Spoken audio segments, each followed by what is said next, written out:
And we are TwoPaperGirls. This week we're doing Top 5 Wednesday. Again, we haven't done one for a few weeks because just filming got a bit crazy. We had a bit of a break, which probably no one noticed because it was only a week, but for us it felt really strange to have a break in January because of busy coursework times and things.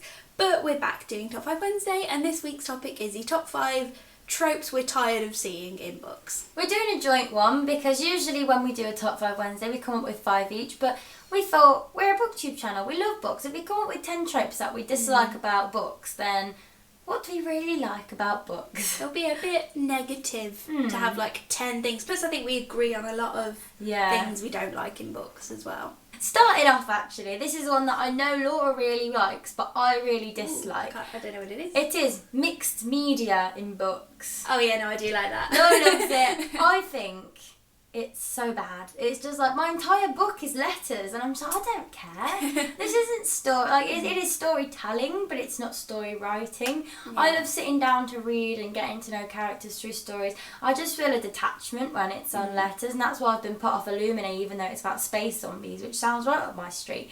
But I know that it's got different kinds of mixed media in it, and in little doses, I'm okay with it. Like in 172 Hours on the Moon, they've got like moon logs. And that adds to the creepiness of it. Like, if it's an addition, I'm okay with it. But if it's purely written in mixed media, it just gives me a headache. That's fair. I can see that. Yeah. I did try reading Illumine, and I did find it hard to get into. Like, I was in a bit of a slump though as well, but it was a bit like much to look at times. Kind of like understanding what it was saying.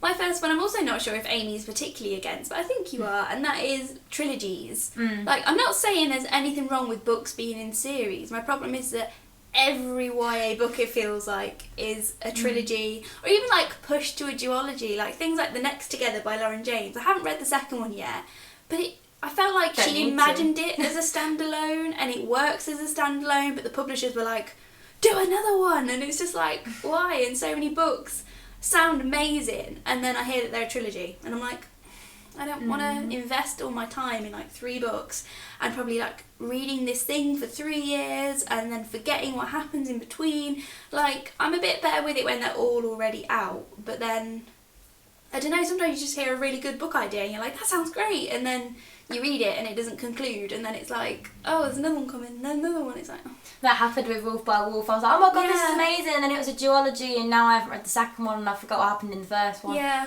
It's just a sad. pain.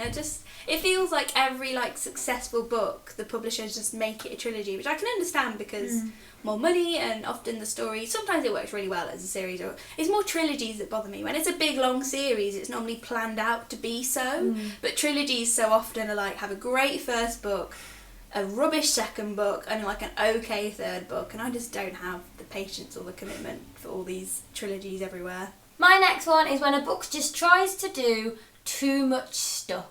And I had a book in mind for this. It's The Wrath and the Dawn, and also the pointless sequel, which we've just discussed, called The Rose and the Dagger.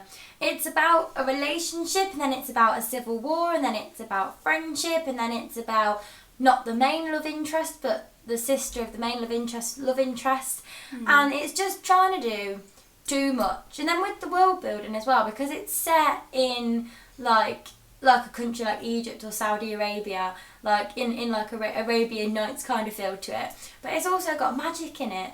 Like a big part of it is magic, and that only comes into it slightly at the end of book 1, and you're just like, wait, what's his magic? And then there's a magic carpet, and I'm like, this seems a bit tropey as well, like, because I was loving the intoxicating like Saudi Arabia affair, and then it's like magic carpet, Aladdin lol. And I just didn't understand it. They just tried to pack in too much into a book that wasn't a huge, massive novel, and it just didn't really do it for me. My next one is when the parents aren't really characters. Like, it can be annoying in books, like I'm currently reading City of Lost Souls, and Jocelyn is so annoying because she just gets in the way and doesn't want Clary to do anything, but I can see where she's coming from. Like, she's a very anxious mother because she's been through a lot.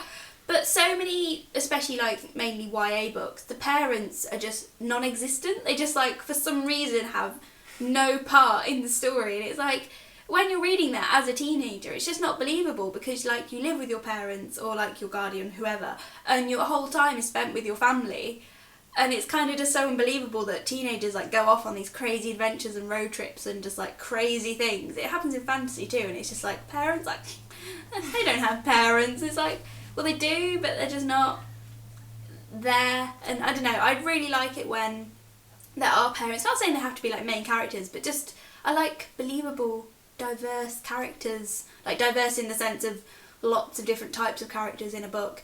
And yeah, and just so many books just choose just ignore the parents just because it's inconvenient. It's just like lazy writing. It's like, I can't figure out a way for this person to have a family and it fit my like love interest storyline, so they just won't. It's just annoying. And I've actually got the third one out of our top 5 as well, because Amy was like, less tropes. I can't think of things that I dislike. I'm generally okay with everything. Yeah, apart from the things you mentioned. Apart from the 2 things that I've mentioned, I can't think of anything off the top of my head that I dislike in books. I'll read anything. Apart from sci-fi, but that's not a trope, that's a whole thing. That's a whole genre. My final trope is when it's in a long series, which I really struggle with, but like mid-series I feel the need to like travel to a new location. And again, it kind of feels like lazy writing. It's like, I don't want my series to slump in the middle, so I'll just put all the characters somewhere new. I just feel for like we're one directing book. this at Throne of Glass. It is mostly directed at Air of Fire, but it also happens in City of Glass, which I really didn't like. Yes. And I think it's happened in other books as well, where it's just like, new location. I mean, I keep thinking of Goblet of Fire, and that's not a new location scenario, but that's just like a random new schools competition, and it's just like, what?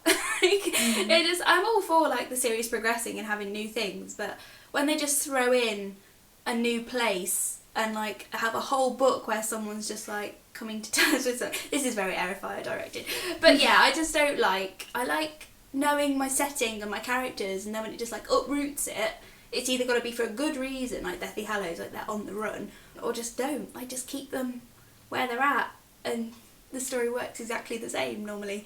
So there are other books that do this as well that I can't think of right now, but this is mainly directed at Air of Fire. So those are all the tropes that we really dislike in books at the minute. I think this is interesting to compare to the last tropes that we dislike video, because I think we've already made one before, and I don't remember saying these ones. No, that's and true. these are more developed ones. Yeah, So- these are a bit more specific. Yeah. Rather than like overall like love triangles and things, we've gone a bit more like fine-tuned. Yeah. This is our 3rd year analysis creeping in. Yeah. We're starting early. Structural problems. So let us know down below some of the tropes that you hate seeing cropping up in books all the time, and we will see you on the next Top 5 Wednesday. Bye.